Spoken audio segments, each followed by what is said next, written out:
सारे इंसान एक वसी मैदान में जमा किए जाएंगे जिसे मैदान हशर कहा जाता है। सारी मखलूक को एक सुर्खी माइल सफेद जमीन पर इकट्ठा किया जाएगा। रब्बे दो जहां इस जमीन को चमड़े की तरह फैला देगा और वो जमीन आज की मारूफ जमीन की तरह नहीं होगी, बल्कि अल्लाह ताला इस जमीन को दूसरी जमीन से तब्दील कर देगा। आसमान को भी इसी तरह तब्दील कर दिया जाएगा। ये मैदान इतना बड़ा होगा कि तमाम इंसानियत इसमें समा जाएगी। ये मैदान बिल्कुल हमवार होगा, कोई पहाड़, कोई गढ़ा, कोई बुलंदी नहीं। क़यामत के दिन हर मरहला पिछले से ज्यादा हैबतनाक और खौफनाक होगा। इसके बाद सूरज सर के ऊपर आ जाएगा। अंदाजा लगाइए कि आज सूरज तकरीबन 4000 साल की दूरी पर है और हमारी तरफ इसकी पीठ है। क़यामत के दिन सूरज सिर्फ 1 मील के फासले पर होगा और इसका मुंह हमारी तरफ होगा। क्या हाल होगा।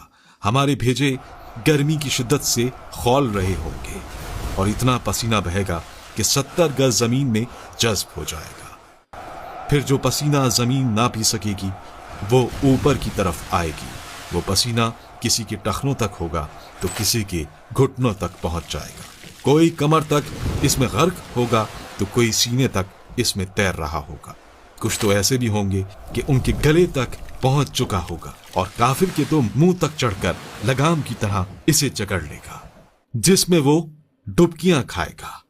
ये सब कुछ डिपेंड करेगा हमारे अमाल पर। अब लोगों के साथ उनके अमाल के हिसाब से मामला किया जाएगा। सजा या जजा अमाल को देखकर दी जाएगी।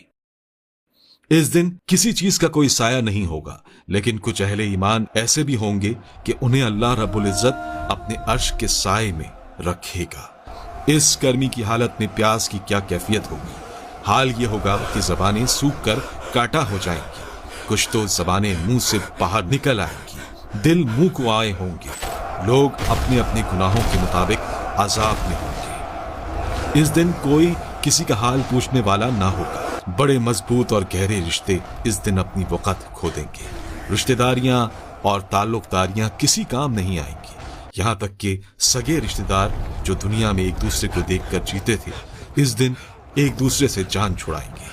भाई भाई से भागेगा, माँ औलाद से पीछा छुड़ाएगी तो औलाद माँ से दौड़ेगी। बाप बच्चों से बेजार होगा तो बच्चे बाप से भागेंगे। बीवी शौहर से भागेगी तो शौहर बीवी से भागेगा।